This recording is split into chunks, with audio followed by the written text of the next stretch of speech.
오늘은 2026년 3월 9일 목요일입니다. 교권 나눔 시간에 오신 여러분들을 진심으로 환영합니다. 우리는 이번 주에 2026년도 제1기 하늘과 땅을 하나로 해서 제11과 그리스도와 함께 사는 삶에 대해서 살펴보고 있습니다. 기도하고 월요일 교과 내용을 살펴보도록 하겠습니다. 기도하겠습니다. 하늘에 계신 저희들의 아버지, 우리가 이 땅에서 하나님의 백성으로 살게 하여 주심을 인하여 감사합니다. 우리가 이 땅에서 하나님 백성으로 살면서 누릴 수 있는 특권을 고스란히 다 누리고 행복하고 주님과 동행하며 기뻐하고 즐거워하며 아버지께 영광 돌리고 아버지께서 기뻐하시는 그러한 삶을 살 수 있도록 도와주시옵소서. 오늘 이 시간에도 우리와 함께 하시옵기를 간구드리며 거룩하신 예수님의 이름으로 기도드렸습니다. 아멘. 감사합니다. 오늘 월요일 소지의 제목은 세속성을 끝내라입니다. 세속성이라는 것은 하나님 중심이 아닌 이 세상 중심의 가치관과 삶의 방식을 따르는 성향을 말합니다. 쉽게 설명하면 영원보다는 현재를, 하나님보다는 세상을 더 중요하게 여기는 삶을 두고 우리는 세속성이라고 이야기합니다. 그럼 여기에서 세속성을 끝내라는 말의 의미가 무엇일까요? 그것은 세상과 단절하는 것이 아니라 세상보다 하나님을 더 사랑하라는 것입니다. 세속성을 끝내라는 것은 눈에 보이지 않는 우리의 관점을 바꾸라는 것입니다. 우리의 초점을 더 높은 곳, 영원한 곳으로 향하도록 우리의 생각을, 우리의 마음을 바꾸라라고 외친 하나의 구호라고 볼 수가 있습니다. 그러면 영원한 곳을 향하도록 우리의 관점을 바꾸기 위해서 구체적으로 뭘 어떻게 해야 할까요? 바울은 우리의 이런 세속적인 본성을 죽이라라고 이야기합니다. 골로새서 3장 5절에 보면 그러므로 땅에 있는 지체를 죽이라. 곧 음란과 부정과 사욕과 악한 정욕과 탐심이니 탐심은 우상 숭배니라. 우리가 버려야 할 땅의 지체는 쉬운 성경으로 보면 음란과 더러움과 정욕과 악한 욕망과 탐욕이라고 되어 있습니다. 땅에 속한 인간의 악한 본성이나 욕망을 의미하는 것을 우리가 알 수가 있습니다. 그러므로 세속성은 단순히 세상 문화에 참여하는 것을 의미하는 것이 아니라 하나님 없는 욕망이나 나 중심의 삶을 의미하는 것을 우리가 알 수가 있습니다. 세속적인 본성을 죽이지 아니한다면 얼마나 무서운 결과를 가져오는지는 우리는 성경을 통해서 많은 경우 발견할 수가 있습니다. 우리는 다윗의 생애를 통해서도 우리는 이 부분에 대해서 쉽게 알 수가 있습니다. 우리는 다윗이 굉장히 의로운 왕이라고 기억합니다. 물론 다윗은 의로운 왕임에는 틀림이 없습니다. 그러나 그도 세속적인 본성을 죽이지 않았을 때는 그가 얼마나 추악하게 타락하는지는 우리는 성경에 그대로 우리에게 알려줍니다. 사무엘 11장에 보면 밧세바를 간음하는 사건이 등장합니다. 이 모습을 가만히 지켜보면 다윗은 암몬과의 전쟁 중에 전쟁터에 나가서 싸워야 할 그때에 자기는 궁궐 안에 있고 자기 부하들과 신하들만 전쟁터에 내보냅니다. 그리고 본인은 궁궐 안에서 정말 한가롭게 낮잠을 자다가 느지막하게 일어나는 모습을 보게 됩니다. 나태한 다윗의 모습입니다.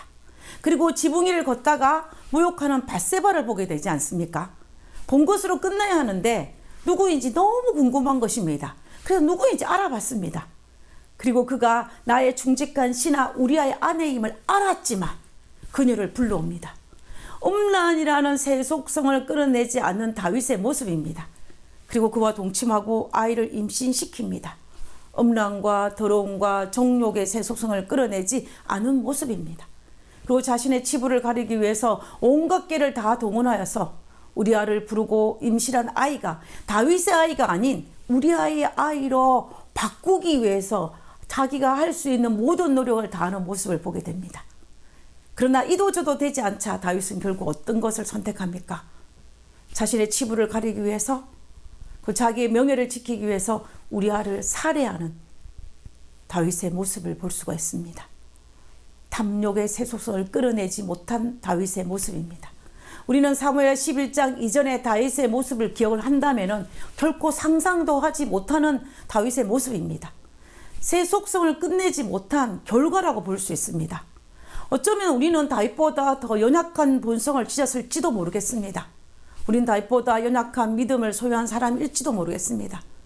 그러므로 우리가 내 마음속에 가지는 이 세속적인 감정을 방치하기보다는 처음부터 세속성을 끝내는 지혜가 필요합니다. 그래서 바울은 끊임없이 우리에게 뭐라고 이야기하냐면 땅의 지체를 죽이라고 권면하고 있는 것입니다. 그렇다면 우리가 어떻게 우리 안에 있는 이 땅의 지체를 죽일 수 있을까요? 땅의 지체를 죽일 수 있는 그 힘의 원천은 도대체 어디에 있을까요? 골로새 3장 5절을 다시 읽어보겠습니다. 그러므로 땅에 있는 지체를 죽이라. 곧 음란과 부정과 사욕과 악한 정욕과 탐심이니 탐심은 우상 숭배니라. 땅의 지체를 죽이라고 말씀하시면서 그러므로 땅의 지체를 죽이라고 얘기합니다. 여기에서 우리가 주목해야 할 단어가 그러므로입니다. 이 말의 의미는 땅의 지체를 죽이는 것은 독립적으로 해결할 수 있는 것이 아니라 앞에 일어난 어떤 사건의 자연스러운 결과로 땅의 지체를 죽일 수 있다라는 의미입니다. 쉽게 설명하면 내 의지와 내 힘으로 땅의 지체를 죽이는 것은 불가능하고 앞에 일어난 어떤 사건의 결과에 힘입어서 땅의 지체를 죽일 수 있다라는 것입니다. 그러므로 땅의 지체를 죽일 수 있는 힘의 근원은 뭐냐면 앞에서 일어난 어떤 사건입니다. 그것은 골로새서 3장 1절에 등장합니다. 너희가 그리스도와 함께 다시 살리심을 받았으면 5절에 그러므로 땅의 지체를 죽이라 라고 이야기합니다.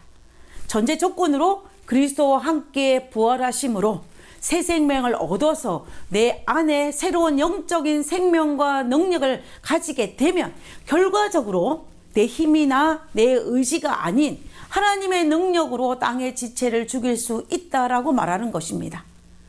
그리스도와 함께 부활하심을 경험하게 되면은 그 결과물로 우리는 땅의 지체, 음행과 부정과 정욕과 악한 욕망, 탐욕을 죽일 수 있다라는 것입니다.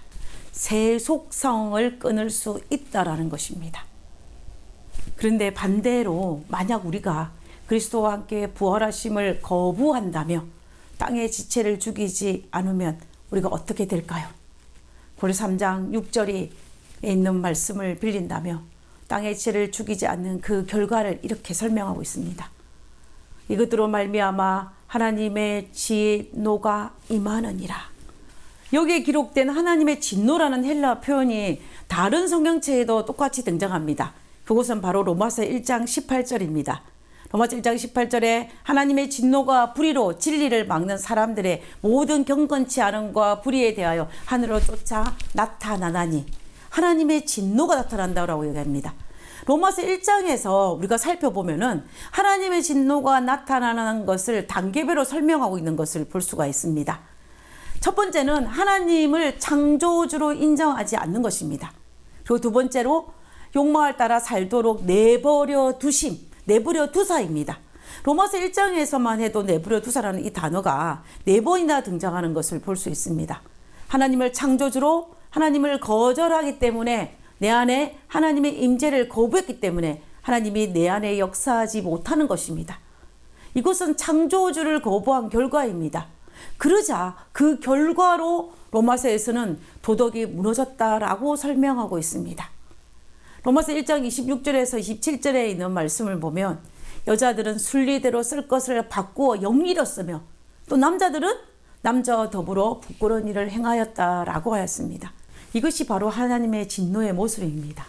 하나님의 진노는 번개처럼 내리는 심판이 아닙니다.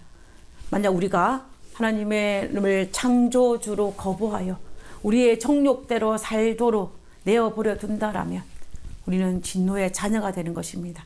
반대로 우리가 창조주를 인정하고 그리스도와 연합하여 땅의 지체를 죽이고 위의 것을 찾는다면 우리는 하나님의 자녀가 되는 특권을 누릴 수가 있습니다.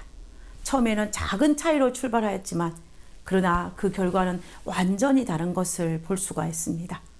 우리 앞에 놓인 이 두 길 중에 여러분은 어떤 것을 선택하시겠습니까?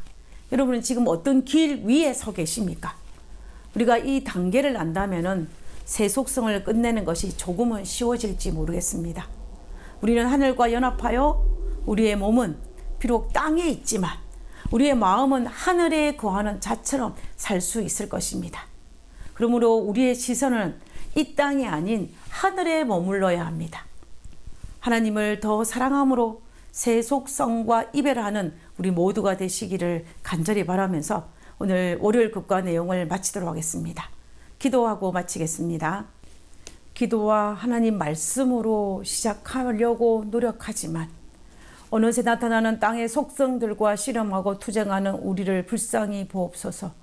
어려운 가운데 예수님을 바라볼 수 있는 지혜를 주시고 주님의 모습을 따라 이 땅에서 살 수 있는 힘을 주옵소서. 하늘 계신 저희들의 아버지 앞에 우리가 연약한 존재임을 고백합니다. 우리의 힘으로는 결코 우리의 연약한 것들, 땅의 것들, 세속적인 것들을 끊어낼 수 없음을 아버지 앞에 고백합니다.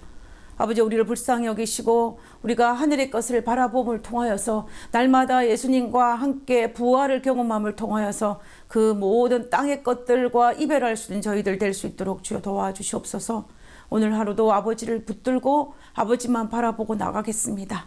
우리에게 힘주시고 능력 주셔서 이 땅에서 당신의 자녀로 넉넉하게 살 수 있는 그리스도와 동행하는 삶을 사는 저희들 되게 하시옵기를 거룩하신 예수님의 이름으로 기도드렸습니다. 아멘.